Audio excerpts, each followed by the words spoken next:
When you were young, human, you worshipped the water, swam up and down my rivers, drank from my rain, and begged for more sun. But now, you have grown far from the heart of me. But I forgive you.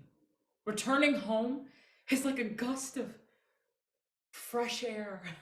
Children's eyes ascend to meet my own as the sun graces their soft cheeks, their high hopes.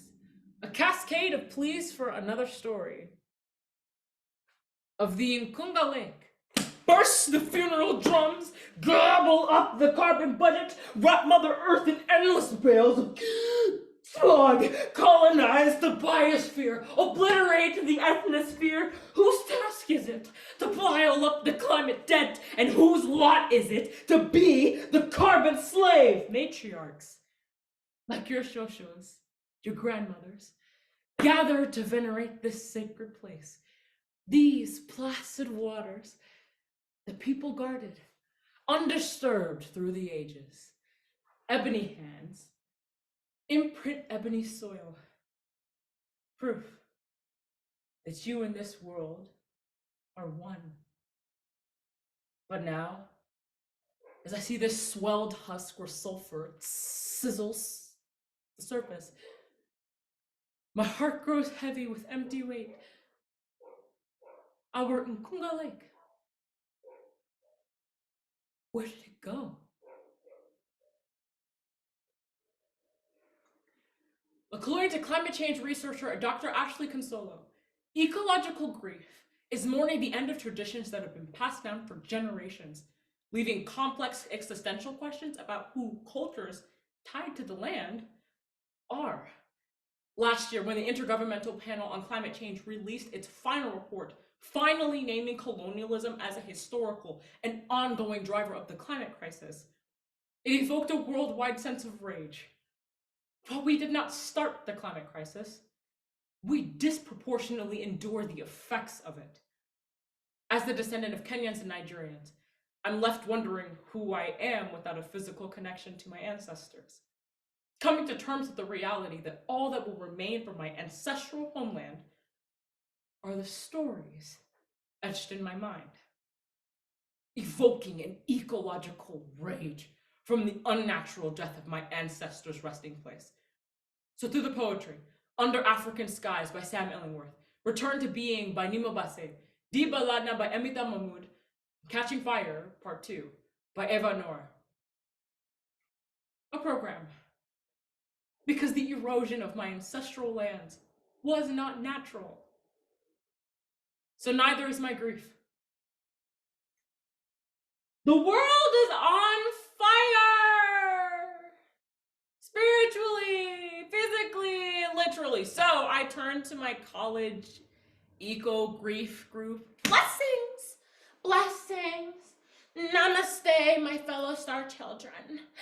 Welcome to your Mother Earth safe place home, where you can share your eco grief without pressurizing solutions. Okay, let's go around the circle. First, the funeral drums. Hear the rumblings of resistance that roasted habitats and habitations, hopes mapped in colonial geographies of death, booby-trapped and floating on blood. Stop. Yeah, I'm Daryl. Back in the good old days, my boys and I would drive up to the lake in our Toyota Tacoma Big Diesel, and we would shotgun beers and shotgun wildlife. We were just real stewards of the land, But now the lake is took. The animals took. Like a bunch of snowflakes. I'm so sorry. What? Waves of smiles turn to tides of questions. Gazes swell with teary eyes ascend to meet my own. Now, sun-dried salt lines down my face. The Nkunga now singes. I forgive you for the reaping that you do with no intention to sow. staining the earth with the blood of your people, shaking apart the branches of your family tree. What children have I spawned? Mother Earth groans. Fancy names for deadly scourges never made them friendly. Not Ebola, not novelty, and novel coronavirus. My words falter without breath. The matriarchs venerate the sacred place. These raging waters, the ebony.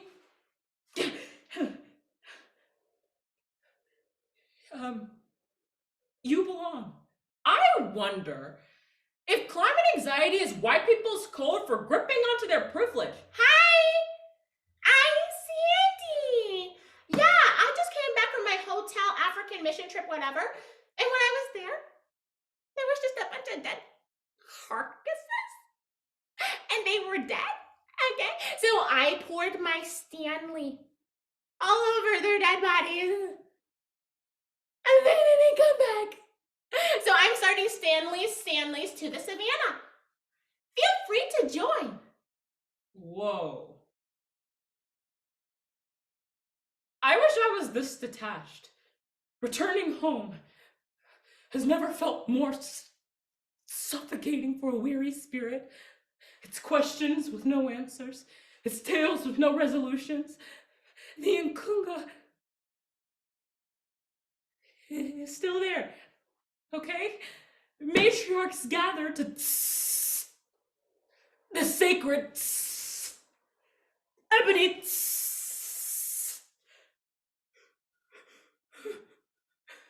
the Nkunga child. You watched at 11 years old as your neighbor tried to wade through the water and get back what little she had left. The country was already in turmoil until the earth began to purge you too. But that dream is gone. The cock has crowed, bulging pockets hack horns, and husks, and idiotic aphrodisiacs for limp brains, slithering across the savannah, stomping on our ancestral hearths. Are you too far gone to hear? Daughters of the soil hoist the sky, demonized by brazen extractivism and market environmentalism. Their eyes keep pressing me. Just remember that you in this world were once one, okay? Sulfur just sizzles the surface of the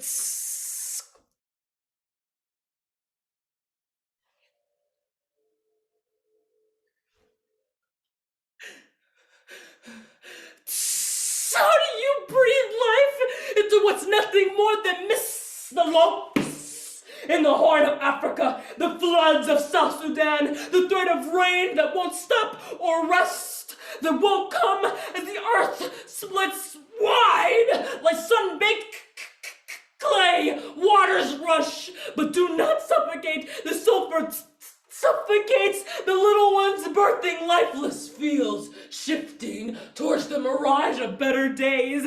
Nighttime lights paint patterns like constellations now crushed to earth, a yearning tribute to where the rains didn't sizzle the backs of ebony skin. It sears the back of my throat. My words erode. Where is the lake that they've been told?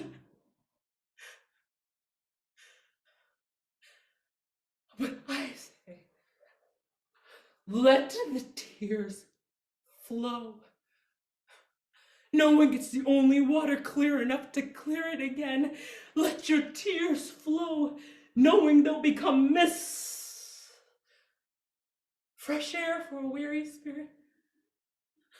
Carcasses cleansed to certify. We venerate the once beautiful and gift the memories that are the only thing you can gift.